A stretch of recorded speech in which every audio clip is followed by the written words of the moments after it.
ഇന്ന് അന്താരാഷ്ട്ര വനിതാ ദിനമാണ്.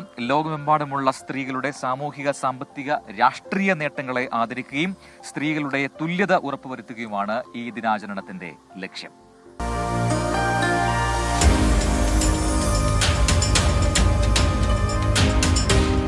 വിദ്യാഭ്യാസം, തൊഴിൽ, ഭരണ നേതൃത്വം തുടങ്ങിയ മേഖലകളിൽ ഇന്നും നിരവധി പ്രതിസന്ധികളാണ് സ്ത്രീകൾ നേരിടുന്നത്.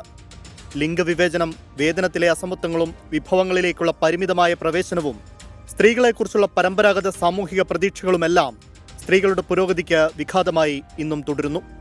സ്ത്രീകളെ ശാക്തീകരിക്കുകയെന്നത് നീതിയുക്തമായ ഒരു സമീപനം മാത്രമല്ല, സാമ്പത്തിക വളർച്ചയ്ക്കും സാമൂഹിക സുസ്ഥിരതയ്ക്കും ആഗോള വികസനത്തിനുമെല്ലാം അനിവാര്യമായ കാര്യമാണത്.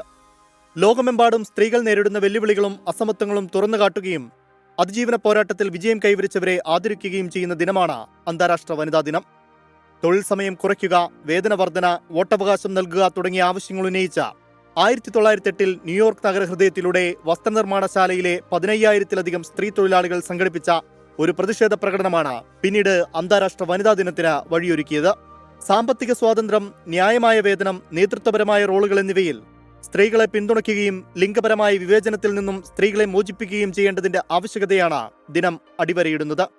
ലിംഗസമത്വമുള്ള സമൂഹങ്ങൾ കൂടുതൽ സമ്പന്നവും സമാധാനപരവും നൂതനവുമാകുമെന്ന് ആർക്കാണ് അറിയാത്തത്?